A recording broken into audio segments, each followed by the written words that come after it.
Welcome back to the Hooper Shoes YouTube channel. My name's Peyton, and today we have a full review of the Nike GT Cut Academy. It's just a takedown version of the GT Cut 3, and it's about half the price. So if you're looking for a budget shoe that still performs really well, this is the shoe for you. Got a nice high-pitched squeak coming from these. It's really loud. Personally, I couldn't care less about the squeak on a shoe, but for those of you that do, these sound great. I got these a couple days ago, and I've been playing on a super dusty, slippery court, and these made it feel like I was on a clean court.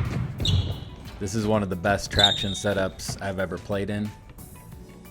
It's just a herringbone design once again, and it's a little bit different from the GT Cut 3 in that the grooves are a little bit closer together, and it's a solid rubber.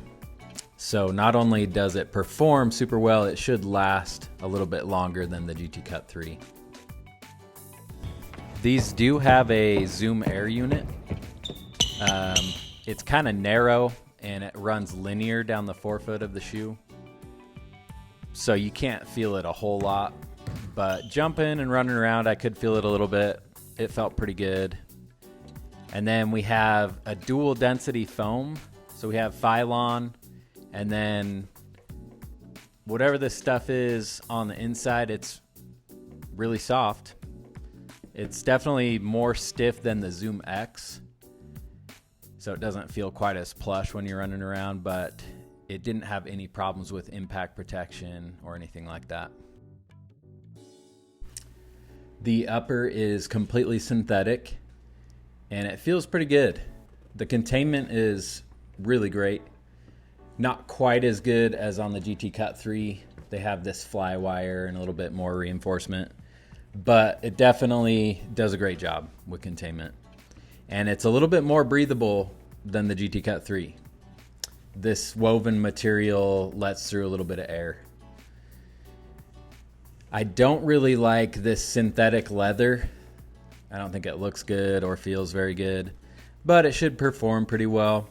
It's definitely not uncomfortable. The heel counter in the back of these is not quite as stiff as the one in the GT Cut 3, but I didn't notice any problems.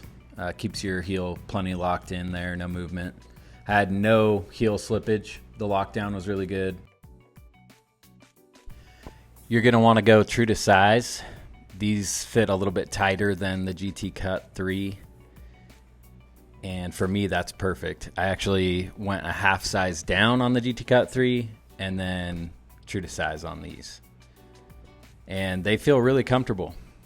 Just putting them on, the materials and just the way they fit with the tongue, they feel really good. I actually like the tongue better than the one on the GT Cut 3. Even though there's less padding, it's just a more straightforward design and it's more comfortable to me. The insole is just a basic, cheap insole, so a lot of you are going to want to trade that out for something better.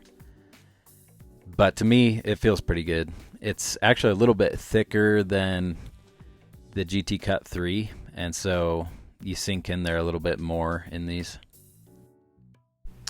So overall, I would say this is a great shoe. Performance wise, it's just a little bit underneath the GT Cut 3 for me, and it's half the price. So personally, I'd be going with these. The materials aren't premium, especially with this synthetic leather and stuff, but from a performance standpoint, they're really good. Once again, the traction and the containment is amazing on these. If you like this video, follow me for more. We got a full review of the AE1 coming next week, and I'm really excited about that shoe. Adidas is back.